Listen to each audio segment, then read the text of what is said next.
નમસ્કાર વિદ્યાર્થી મિત્રો, આપ સર્વે વિદ્યાર્થી મિત્રોનું સ્વાગત છે ocean coaching classes YouTube channel પર. આપ સૌ જાણો છો આજે આપણે પહેલા જ પેપરની અંદર ભાગ નંબર 2 ક્વેશ્ચન નંબર 53 થી ક્વેશ્ચન નંબર 59 ની ચર્ચા કરી. વિદ્યાર્થી મિત્રો 12 સવાલના સેક્શન છે એટલે આપણે બે ભાગમાં વહેંચ્યા છે, ભાગ 1 અને ભાગ 2, જેથી સરળતાથી આપણે બંને ભાગને સમજી શકીએ અને વિડીયોની લેન્થ બહુ મોટી ના થઈ જાય.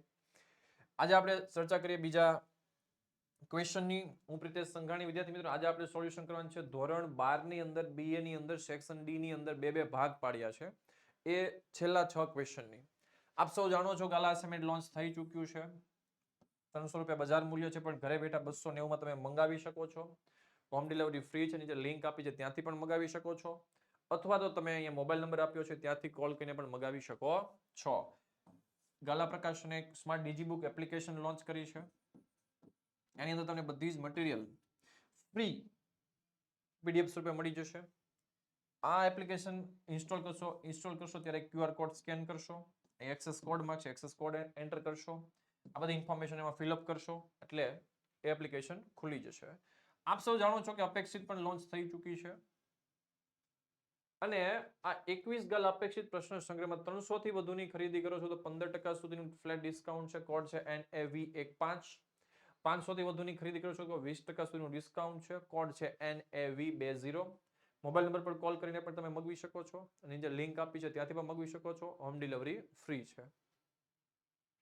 48 થી 59 પ્રશ્નો છે. આપણે પહેલા વિડીયોમાં અડધા પ્રશ્નો સોલ્વ કરી નાખ્યા હતા. આ વિડીયોમાં બાકીના પ્રશ્નો સોલ્વ કરીએ. તફાવત આપ્યો છે, મોસ્ટ ટાઈમ તફાવત છે વિદ્યાર્થી મિત્રો. હું તમને 3 તફાવત બોર્ડની એક્ઝામ માટે સજેસ્ટ કરું છું. પેલો છે તાલીમ વિકાસ. આ ખાસ ધ્યાનમાં લેજો.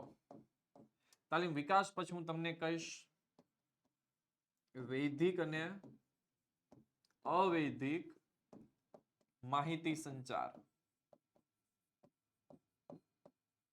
અને હું તમને ત્રીજો એક સજેસ્ટ કરીશ અને ઈ છે કાયમી મૂડી અને કાર્યશીલ મૂડી. આ 3 તફાવત પાકા પાયે પાકા કરી નાખજો, આમાંથી જ એક તફાવત આવશે. આ 3 મોસ્ટ ટાઈમ ગરમા ગરમ જોઈએ. તાલીમ અને વિકાસના તફાવતમાં પહેલું તાલીમ કઈ સપાટીએ હોય? તળ સપાટીએ. વિકાસના કાર્ય કઈ સપાટીએ હોય? ઉચ્ચ સપાટીએ.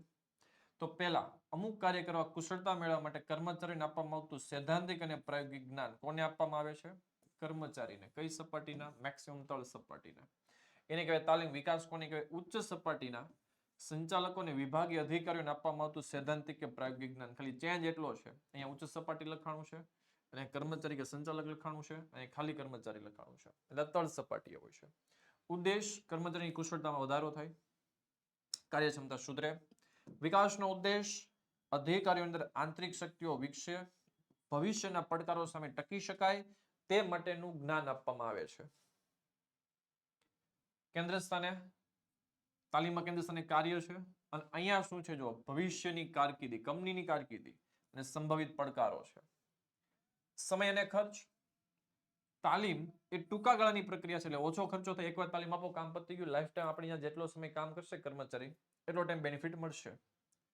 વિકાસ સમયગાળો લાંબો છે, કારણ કે વિકાસની અંદર બહુ વધારે સમય લાગે છે, અને મેક્સિમમ શું થાય છે? ખર્ચો થાય છે. કોણ આપશે તાલીમ? કોણ આપે? અનુભવી કર્મચારી. તમે જ્યાં કામ કરો છો ને પહેલા જે કામ કરતા હોય ભાઈ બાજુ બેસી જવાનું, શીખવાનું છે. અનુભવી કર્મચારી કે નિરીક્ષક આપે છે. વિકાસ અહીંયા જરૂર છે નોલેજ, આઈડિયા, વિઝન. તો ન્યા નિષ્ણાંતો કે શૈક્ષણિક સંસ્થાઓ. શૈક્ષણિક સંસ્થામાં IIM છે, IIT છે, એનો ઉપયોગ થાય છે, અને આમાંથી તમે સારું એવું જ્ઞાન પ્રાપ્ત કરીને ધંધા કરી શકો છો. આપણે બધાને ખબર છે બહુ બધા સ્ટાર્ટઅપ IIT અને IIM ના છોકરાઓએ કર્યા છે, અને સફળતાપૂર્વક યુનિકોર્ન સ્ટાર્ટઅપ ચલાવે છે. કોને અપાય? મેં પહેલા કીધું અહીંયા તળ સપાટીને અપાય છે, એ ઉચ્ચ સપાટી કે મધ્ય સપાટીના સંચાલકોને, અધિકારીઓને અપાય છે. વિદ્યાર્થી મિત્રો, તફાવતની અંદર છે ને બંને સાઈડ 3 મુદ્દા લખવાના છે 3 માર્ક્સમાં. કદાચ 5 માર્ક્સમાં આવે તો બંને સાઈડ કેટલા મુદ્દા લખવાના છે? 5. અંકુશના લક્ષણો જણાવો. કોઈ પણ કેટલા કીધા છે? 6. આમ તો બહુ બધા આપ્યા છે, 10 જેટલા આપ્યા છે. લખવાના કેટલા છે? 6. આમાંય મેં તમને ચાવી આપી છે, અને આ ચાવી છે સર આ દરેક વ્યક્તિ આગ છે. શું છે? સર આ દરેક વ્યક્તિ આગ છે. બધા જ મુદ્દા અહીંયા આપી દીધા છે સ્ક્રીન ઉપર, તમે જોવો છો. સ્ક્રીનશોટ ચકાચક પાડી લેજો જેથી તમે સરળતાથી પાકા કરી શકો. સર આ દરેક વ્યક્તિ આગ છે.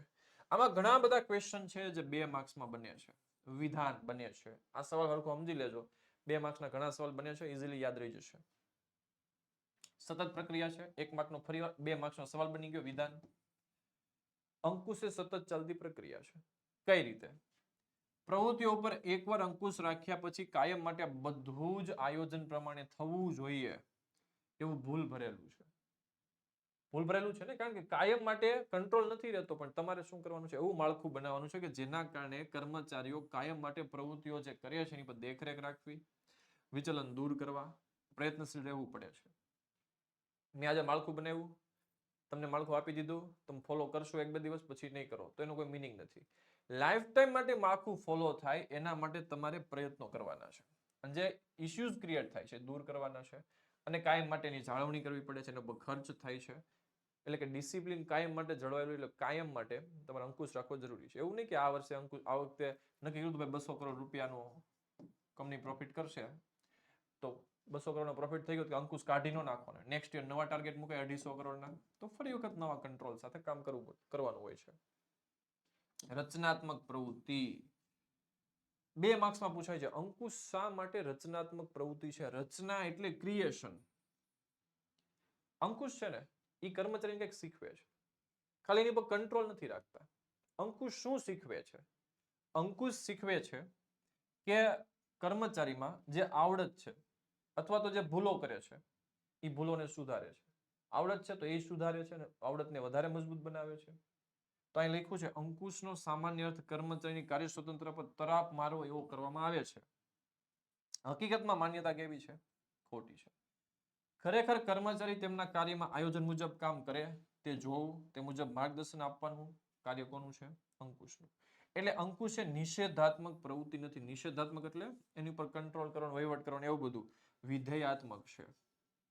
અંકુશ પરથી ભૂલો સુધારી શકાય છે, ફરી ભૂલ ન થાય તેવા પગલા લઈ શકાય છે. આ ભૂલો સુધરે છે અને ભૂલ ભવિષ્યમાં ન થાય એના પ્રયત્ન થાય છે, એટલે કે કર્મચારીમાં રચના થાય છે કે હવે ભૂલ નહીં કરતા, એને શીખવવામાં આવે છે. એટલે રચનાત્મક પ્રવૃત્તિ છે. આયોજન સાથે સંબંધ છે, સીધી વસ્તુ છે. આયોજન સાથે બધાને સંબંધ છે, જેટલા સંચાલનના કાર્યો છે. ચેપ્ટર નંબર 4, 5, 6, 7 આ બધાને કોની સાથે સંબંધ છે? આયોજન સાથે. કારણ કે આયોજન અને અંકુશ એક સિક્કાની 2 બાજુ સમાન છે. આયોજન યોજના ઘડવાનું કાર્ય કરે છે, જ્યારે અંકુશ એ યોજના મુજબ કાર્ય થાય છે કે નહીં તે જોવાનું કાર્ય કરે છે.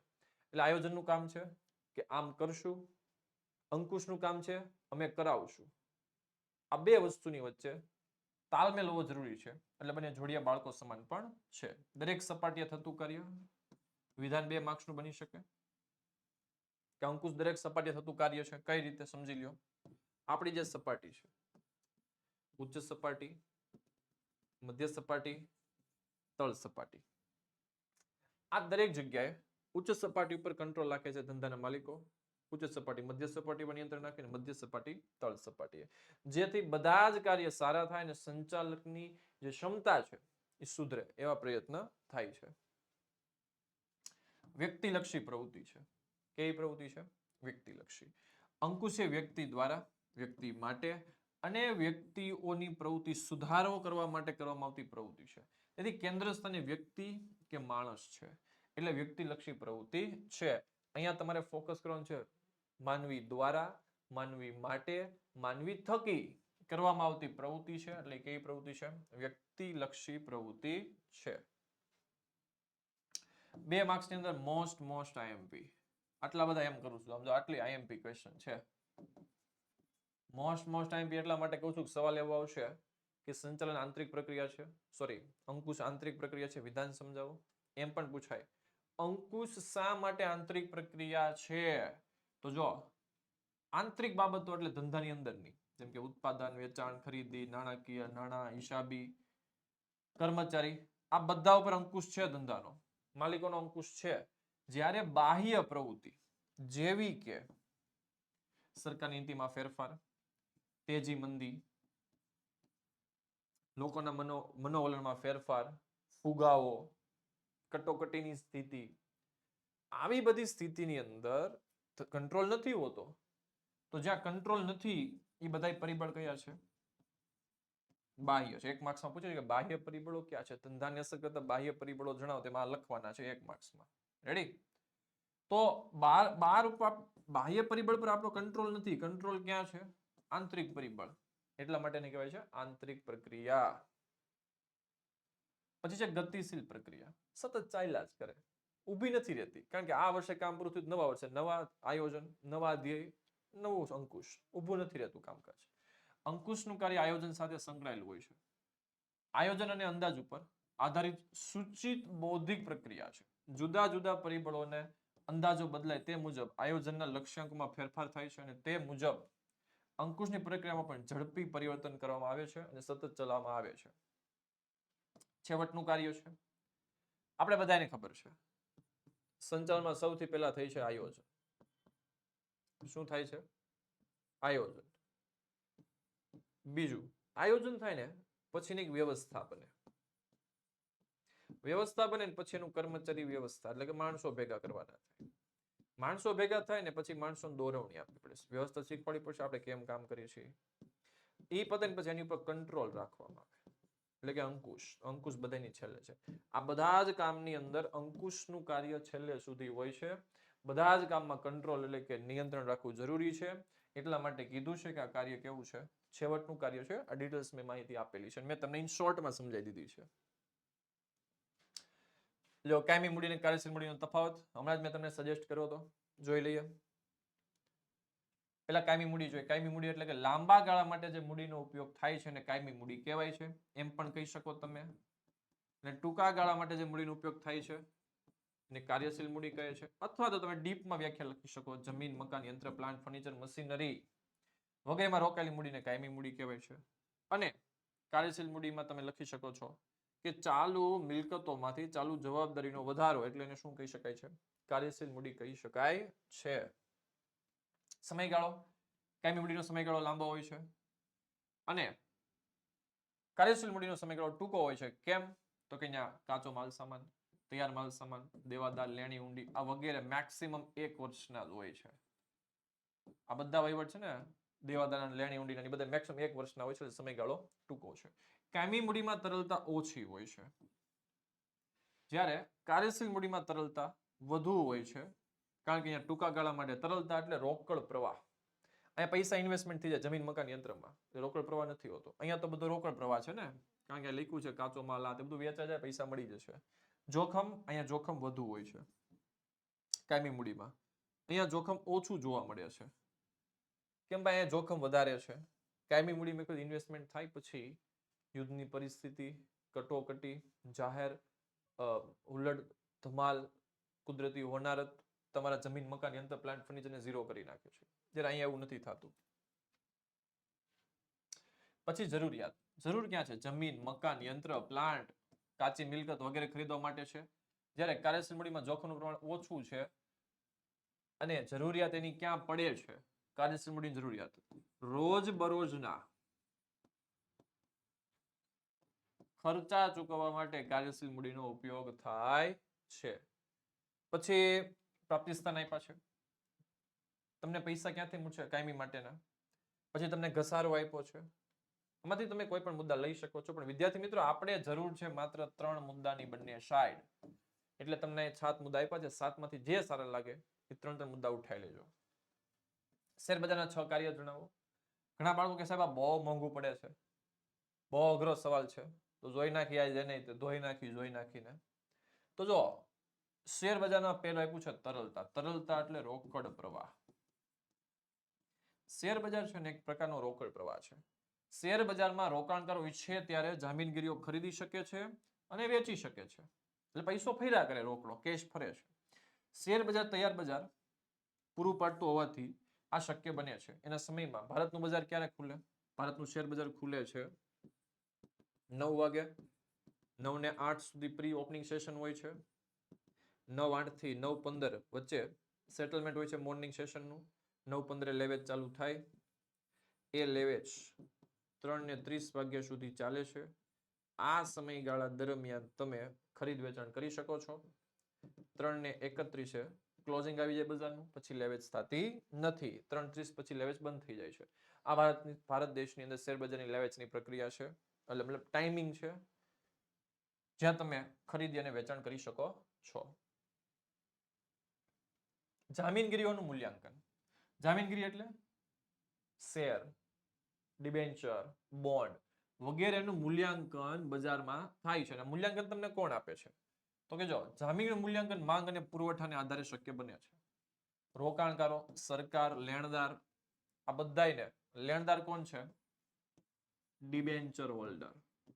રેડી? એને આઈડિયા આવે કે આ કંપનીમાંથી કેટલું દેવું છે. આ બધી માહિતી છે એ ભારતના બે સ્ટોક માર્કેટ છે. એક છે NSE, એક છે BSE. BSE ની સ્થાપના થઈ છે 1875, NSE ની સ્થાપના થઈ છે 1992. આ બંને બજાર તમને ઇન્ફોર્મેશન પૂરી પાડે છે. બચતોનું મૂડીમાં રૂપાંતર. શેર બજારમાં બચતોનું મૂડીમાં રૂપાંતર કઈ રીતે થાય છે? તો આપણે બધાને ખબર છે, આપણે SIP કરાવીએ છીએ. અને SIP આપણે કેમાં કરીએ છીએ? મ્યુચ્યુઅલ ફંડમાં કરીએ છીએ.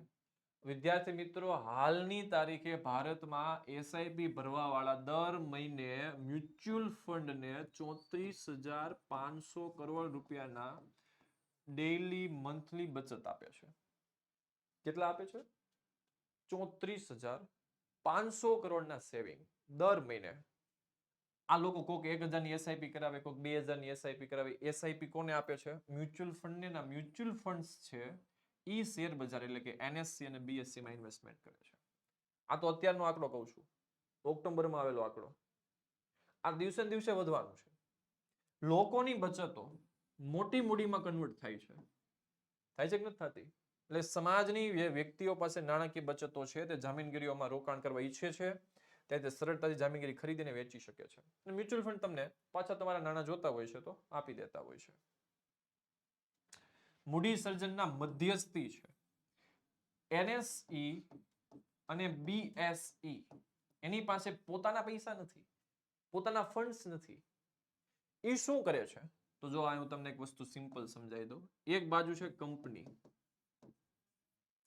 અને એક બાજુ છે ગ્રાહકો, એટલે કે ઇન્વેસ્ટ કરવા વાળા રોકાણકારો. વચ્ચે છે NSE અને BSE એટલે શેર બજાર. કંપનીને નાણાં જોતા હોય તો કંપની બજારમાં IPO લાવે છે, ઇનિશિયલ પબ્લિક ઓફર.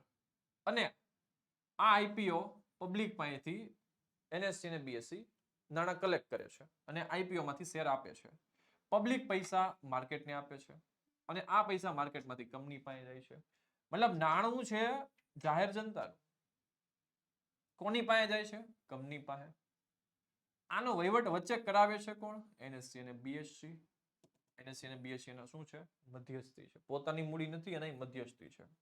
સોદામાં સલામતી, મતલબ વ્યવહાર જે થાય છે શેરમાં, લેવેચના આ તે બધા બહુ ઇઝીલી થાય છે, બહુ સરળતાથી થાય છે અને સેબીના નિયંત્રણમાં થાય છે. એટલે કોઈ ટેન્શન લેવાની જરૂર નથી કે શેર ચોરાઈ જવા, શેર ખોવાઈ જવા, શેર વેચ્યા પછી નાણાં ન મળવા, શેર ખરીદ્યા પછી આપણા ડીમેટ ખાતામાં શેર ન આવે, એવા કોઈ ચાન્સ નથી. કારણ કે બધી જ સલામતી કોણ પૂરી પાડે છે? સેબી પૂરી પાડે છે. અને બધું નિયમથી થાય છે, મન ફાવે એમ થતું નથી. પછી મૂડી બજારનો વિકાસ, મતલબ કે NSE અને BSE નો વિકાસ થાય એવા પ્રયત્ન કોણ કરે છે? સેબી કરે છે. અથવા તો NSE અને BSE એવું વિચારે છે કે ભાઈ ભારતનું બજાર વિકસે. હું તમને એક ઇન્ફોર્મેશન ખાલી જસ્ટ ફોર નોલેજ માટે આપું છું. દુનિયાનું મોટામાં મોટું બજાર છે ને એ અમેરિકાનું છે.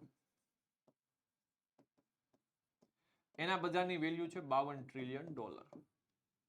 કેટલી છે? 52 ટ્રિલિયન. બીજા નંબર આવે છે ચાઇના, $18 ટ્રિલિયન. અપ્રોક્સિમેટલી આંકડો છે, હું ફિક્સ આંકડો નથી આપતો. ત્યાર પછી ત્રીજા નંબરે આવે છે જાપાન, $9 ટ્રિલિયન. એની પછી આવે છે ઇન્ડિયા, $4.4 ટ્રિલિયન. આ દુનિયાના 4 મોટા મોટા બજાર છે. અને આ બજારનો હજી પણ વિકાસ થાય, નવા ફંડિંગ FD એટલે ફોરેન ડાયરેક્ટ ઇન્વેસ્ટમેન્ટ થાય, બધા લોકો રોકાણ કરે અને લાંબા ગાળાનું મૂડીરોકાણ કંપનીઓને મળી રહે, દેશની અર્થવ્યવસ્થા મજબૂત થાય, એવા પ્રયત્નો NSE અને BSE કરતા હોય છે. આપ સર્વે વિદ્યાર્થી મિત્રો જાણો છો માત્ર ને માત્ર 100 રૂપિયાના ઇન્વેસ્ટમેન્ટ કરીને સારામાં સારા માર્ક્સ બીએમ લાવી શકાય. એમસીક્યુ, એસક્યુ, 2 માર્ક્સમાં કયા સવાલ પાકા કરાય, કયા સવાલ ઇગ્નોર કરી શકાય, 3 માર્ક્સમાં કયા કયા ચેપ્ટર સ્કીપ કરી શકાય, 5 માર્ક્સની અંદર કયા કયા સવાલ કેવી રીતે લખાય, chapter wise IMP, live lecture, આકર્ષક પ્રેઝન્ટેશન, ડાઉટ સોલ્વ થશે, વોટ્સએપ સપોર્ટ મળશે અને જૂના વર્ષના પેપર સોલ્યુશન મળી જશે. માત્ર ને માત્ર કેટલામાં? 100. રાહ શેની જોવો છો? 100 ઇન્વેસ્ટ કરો ને બહુ બધું લઈ જાઓ. સારા વેચાણકર્તાના લક્ષણો બોલે તો સેલ્સમેનના લક્ષણોની વાત કરું છું હું તમને. સેલ્સમેન કેવો હોવો જોઈએ? સ્માર્ટ, ચાલાક, વાંચણે તંદુરસ્ત હોવો જોઈએ, કુશળ, બુદ્ધિ ચતુરાઈ વાળો, આવડત વાળો હોવો જોઈએ, ગ્રાહક સાથે વાતચીત કરવાની કુશળતા અને નવી પેદાશ રજૂ કરવાની શૈલી હોવી જોઈએ. પછી ટેકનિકલ બાબતોની માહિતી હોવી જોઈએ. કોઈ કસ્ટમર પૂછે તો ગેંગે ફેફેર ન થવું જોઈએ, પરફેક્ટ જવાબ આપવો જોઈએ, પ્રામાણિક અને સારા ચરિત્ર વાળો હોવો જોઈએ. મતલબ કે લુખેડની આમ થોડીક પર્સનાલિટી હોવી જોઈએ કે લોકો એની પર વિશ્વાસ મૂકી શકે. વિનમ્ર હોવો જોઈએ અને ઉત્સાહી, શિસ્તબદ્ધ અને મહત્વાકાંક્ષી હોવો જોઈએ. ઉદારીકરણના ભાગરૂપે ભારત સરકાર દ્વારા પગલા ભરવામાં આવ્યા છે. કોઈ પણ કેટલા પગલા જણાવો? 6 પગલા જણાવો. પહેલા તો પહેલું કામ ભારત સરકારે શું કર્યું કે ભારતીય ઉદ્યોગોમાં રોકાણ કરવું હોય તો એ માટે મહત્તમ મર્યાદા વધારવામાં આવી છે. વિદેશવાળા ભારતમાં મેક્સિમમ રોકાણ કરે એ માટે એફડીઆઈ માટે હળવા નિયંત્રણ કરવામાં આવ્યા. આ પહેલો મુદ્દો છે. બીજું, ભારતના શેર બજારની ખરીદ વેચાણની પ્રક્રિયા સંપૂર્ણ પારદર્શિત બનાવવામાં આવી. પારદર્શિત એટલે ડીમેટની વ્યવસ્થા લાવવામાં આવી અને આ ડીમેટ ખાતામાં બધો જ વહીવટ ઓનલાઈન કરવામાં આવ્યો કે જેના કારણે શેરના ખરીદ વેચાણ પ્રક્રિયા સરળ બની શકે. એના માટે ઇલેક્ટ્રોનિક સ્વરૂપ એટલે કે ડીમેટ ખાતું બનાવવામાં આવ્યું અને શેર બજારની ખરીદ વેચાણની પ્રક્રિયા સરળ બની. એટલે પહેલો મુદ્દો વિદેશી રોકાણ સરળ બન્યું, એફડીઆઈ. બીજું, શેર બજાર ડીમેટ ખાતું લાવીને પારદર્શક કરવામાં આવ્યું. ત્રીજું, સરકારે કર માળખાને વધુ સરળ અને પારદર્શક બનાવવા માટે પગલા લેવાના શરૂ કર્યા. અને પગલા બહુ ખતરનાક લઈ લીધા. ક્યારે? 1 જુલાઈ 2017 થી ભારતમાં જીએસટી લાગુ કરવામાં આવ્યું છે. જેના કારણે જીએસટી પ્રક્રિયા પણ સંપૂર્ણ કેવી બની છે? પારદર્શક. એટલે ટેક્સ કેવો બન્યો છે? ઈઝી બન્યો છે. આ ડેટ પૂછાઈ શકે. જીએસટી ભારતમાં ક્યારે લાગુ થયું? ગુડ્સ એન્ડ સર્વિસ ટેક્સનું ફૂલ ફોર્મ પણ પૂછાઈ શકે. તો 1 જુલાઈ 2017. ભારતની અંદર ચલણી નાણું સંજ્ઞા લાવવામાં આવી. જો તમે 4 મુદ્દા પડ્યા ઈઝીલી યાદ રાખવા માટે તમને કહું છું. એક એફડીઆઈ ની વ્યવસ્થા કરી, શેર બજારમાં ડીમેટ ખાતું લાવ્યા, પછી તમે આ સંજ્ઞા અહીં એડ કરી શકો છો જેના કારણે તમે સરળતાથી મુદ્દા પાકા કરી શકો. અને આગળ આપણે એક મુદ્દો આપણે જોયો તો અહીંયા લાસ્ટ ટાઈમ જીએસટી વાળો, એ પણ તમે એડ કરી શકો છો. તો 4 મુદ્દા થયા. તમારે 6 જોઈ છે ને? એફડીઆઈ, ડીમેટ ખાતું, પૈસાની સંજ્ઞા, રૂપિયાની સંજ્ઞા સોરી, અને જીએસટી વાળો મુદ્દો. પરવાના રાજથી લગભગ નાબૂદી કરવામાં આવી છે. પરવાના પરમિટ શાહી, સરકાર પેલા બધા જ કામ પરમિટ થી કરતું, એને પૂછીને કરવાના આવતા. હવે એવું કઈ નથી આવતું. પરવાના રાજની નાબૂદી થઈ છે. પછી નિકાસ વધે તેવા સંકલિત પ્રયાસો કરવામાં આવી રહ્યા છે. શું વધે? નિકાસ. જેટલી નિકાસ મેક્સિમમ થાય એટલું વિદેશી નાણું ભારતમાં આવે, જેના કારણે દેશની ઇકોનોમી મોટી થાય છે. વિદ્યાર્થી મિત્રો, 2024માં ભારતે $650 બિલિયન થી પણ વધારેની નિકાસ કરી છે. $650 બિલિયન થી પણ વધારે નિકાસ કરી છે. આ તમને આંકડો બહુ મોટો લાગશે પણ આની સામે ચાઇનાએ $3.3 ટ્રિલિયન ની નિકાસ કરી છે. આ ચાઇનાનું ફિગર છે, આંકડો છે. એની સામે ભારત કેટલું છે? 650 બિલિયન. એટલે આપણે બહુ પાછળ છે નિકાસની અંદર. એમ આંકડો બહુ મોટો છે પણ ચાઇનાની કમ્પેરિઝનમાં આપણે બહુ પાછળ છીએ. તો ઈઝીલી થઈ શકે એવા પ્રયત્નો કરવામાં આવ્યા. વિદેશી હુંડિયામણની પરિસ્થિતિ ભારતમાં સુધારવા હાલમાં વિદેશી નિયમન સંચાલન ધારો, બોલે તો ઇંગ્લિશમાં ફેમા, ફોરેન એક્સચેન્જ મેનેજમેન્ટ એક્ટ લાગુ કરવામાં આવી, જેથી સરળતાથી કન્વર્ટ થઈ શકે બધી જ વસ્તુ. જેમ કે રૂપિયાને સરળતાથી ડોલરમાં કન્વર્ટ કરી શકાય. આ બધા વ્યવસ્થા કરવામાં આવી. ઇજારાશાહી પ્રતિબંધક વેપાર ધારાની ઘણી બધી કલમોમાં ફેરફાર કરીને પ્રતિબંધો હળવા કરવામાં આવ્યા. શેમાં? ઇજારાશાહીમાં. રિઝર્વ બેંક ઓફ ઇન્ડિયા ભારતમાં બેંકને થાપણો પર અને ધિરાણ પર વ્યાજ દર નક્કી કરવાની થોડી ઘણી છૂટછાટ આપી છે. સંપૂર્ણ નથી આપી, થોડી ઘણી છૂટછાટ આપી છે, જેનાથી સારા નિર્ણય લઈ શકે અને ઉદ્યોગોને લોન આપી શકે. પછી અહીંયા તમને બીજો એક મુદ્દો આપ્યો છે, વસ્તુઓ અને સેવાની આયાત હવે સરળ બને, ચૂકવણી વિદેશ હુંડિયામણમાં કરવી પડે એ પણ સરળ બને. તેના માટે ભારતીય નાગરિકોને હરવા ફરવા માટે, પોતાના બાળકોને વિદેશમાં ભણવા માટે, મિલકતોની ખરીદી કરવા, રોકાણ કરવા, વિદેશી હુંડિયામણની યોગ્ય પ્રાપ્તિ થાય એવી શરતોને પણ સરળ બનાવવામાં આવી છે. આ બધા જ મુદ્દામાંથી તમે કોઈ પણ 6 મુદ્દા ઉઠાવી શકો છો. પહેલા મેં તમને 4 મુદ્દા લાઈનમાં લખીને કીધા હતા, જીએસટી વાળા, એફડીઆઈ વાળા, એ તમે 4 યાદ રાખજો, બીજા કોઈ પણ 2 ઉઠાવી લ્યો, ઇઝીલી ભેગું થઈ જશે. સવાલ બહુ સહેલો છે. વિદ્યાર્થી મિત્રો, બીએન અપડેટ ગ્રુપમાં જોડાઈ જાઓ, મોબાઈલ નંબરમાં કોલ કરીને. જે કાંઈ અપડેટ આવશે, આઈએમપી આવશે, એ બધું આપતું હશે, એ તમને પ્રોવાઈડ કરવામાં આવશે. માત્ર 100 રૂપિયા છે ચાર્જ, પૈસાનું મૂલ્ય અમે સમજીએ છીએ. જોડાઈ જજો. 90+, 95+ કે 100માંથી 100 લાવી શકાય છે. થેન્ક યુ સો મચ વિદ્યાર્થી મિત્રો. તમે એને તમારા મિત્રો જોડાઓ, ખૂબ સારું રિઝલ્ટ લાવો, અને આપણે સાથે મળીને આગળ જઈએ એવા પ્રયત્ન કરવાના છે. Thank you so much.